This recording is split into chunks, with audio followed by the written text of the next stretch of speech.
La trahison, on ne peut pas parler de la trahison sans parler de la confiance.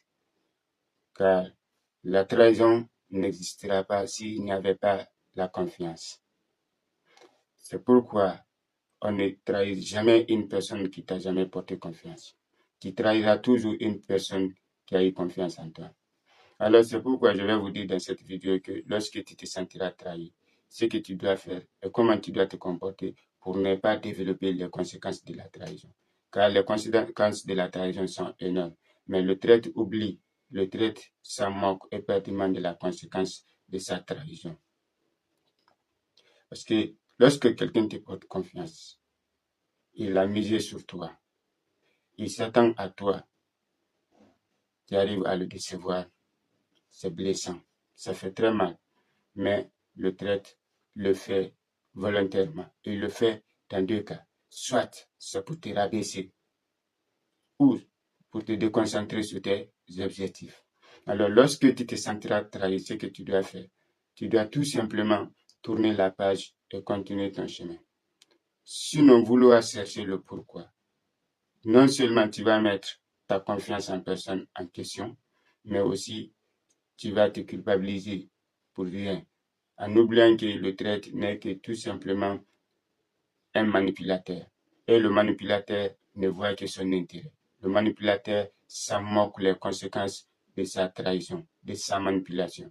Alors lorsque tu te sentiras trahi, il faut tout simplement tourner la page et continuer en te disant que chaque personne qui rentre dans ta vie, il vient t'apporter une leçon de vie d'une manière à autre.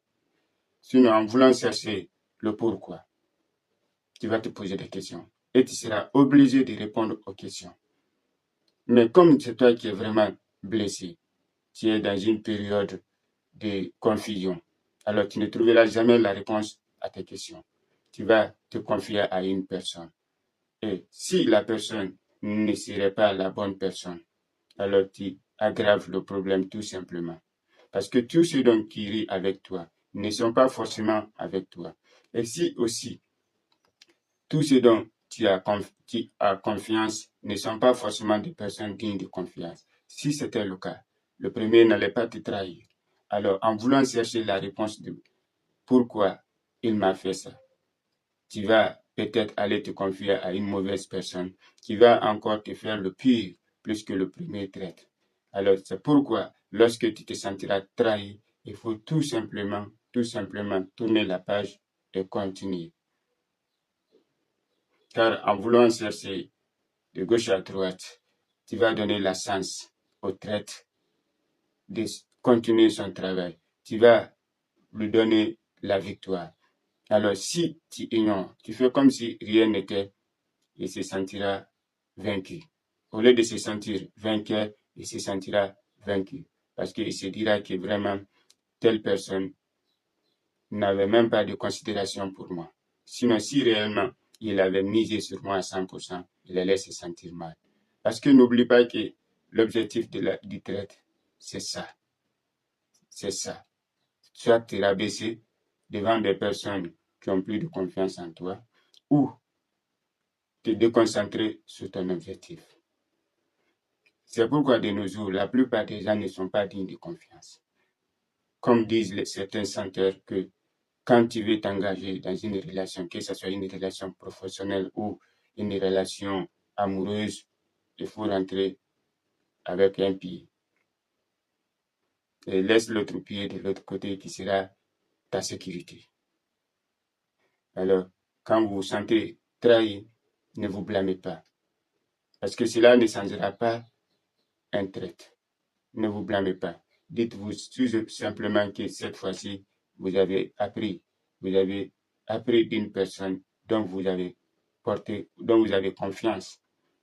Donc, continuez votre chemin sans se blâmer. Parce que le traître oublie que la personne ne se définit pas par son apparence physique ou par ses biais, mais par le respect de ses engagements. Mais lorsque quelqu'un arrive à te prouver qu'il n'est pas digne de confiance, sans que ça ne serait pas la peine de se blâmer. Sinon, en te blâmant, tu vas te poser beaucoup de questions, tu vas te culpabiliser et tu vas développer ce qu'on appelle la haine envers d'autres personnes qui ne sont même pas des traîtres, des innocents. C'est pourquoi la conséquence de la trahison dépasse la limite de sa définition.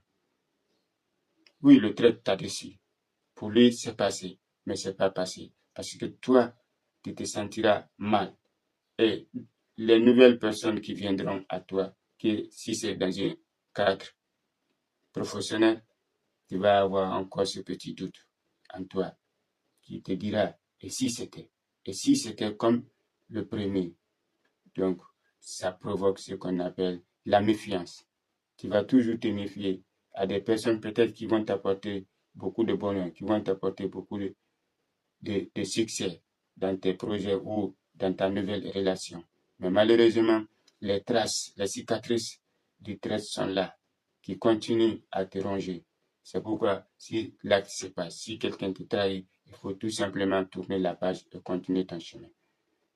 Parce qu'en voulant repenser à l'action du traître, tu vas développer la méfiance, qui va te faire perdre beaucoup d'opportunités. Parce que tout ce qu'on dit, les hommes ne sont pas pareils. C'est comme les 5 doigts de la main. C'est des doigts, mais ils ne sont pas pareils. Mais lorsque tu arrives à développer cette méfiance en toi, due à la trahison du traître, tu vas peut-être gâcher ta chance avec des bonnes personnes, car tu les confondras au traître. C'est pourquoi quand un traître trahit, il faut tout simplement fermer et tourner la page, continuer ton chemin, rester concentré sur tes objectifs, sans te blâmer, sans te poser des questions. Mais quand il le fait, ne donne jamais la deuxième chance à un traître, peu importe ses arguments. Car celui qui est traître, il est naturellement traître, il le fait pas par ignorance, mais par intérêt. Alors, si quelqu'un t'a trahi une fois, surtout dans une relation professionnelle, ne lui donne pas la seconde chance. Car si tu lui donnes la seconde chance, c'est fort probable qu'il fera le pire plus que le premier. Et si c'est dans une relation amoureuse, sache qu'il est venu juste t'utiliser et partir. Donc ne donne jamais la chance à un manipulateur, parce que les manipulateurs sont des traîtres. Parce qu'ils jouent un jeu de victime. En oubliant leur trahison, ils se font passer pour des victimes. Alors, ces genres de personnes ne te confient pas à lui pour la deuxième fois. Efface-le de ton chemin et continue ton chemin sans développer la haine ou la méfiance en toi. Car c'est les conséquences que le traître peut provoquer sur son victime. Car il veut que son victime développe ce qu'on appelle ici la haine et la méfiance. Alors, si vraiment tu te sens trahi, tourne la page et continue ton chemin. Concentre-toi sur ton objectif sans te poser des questions.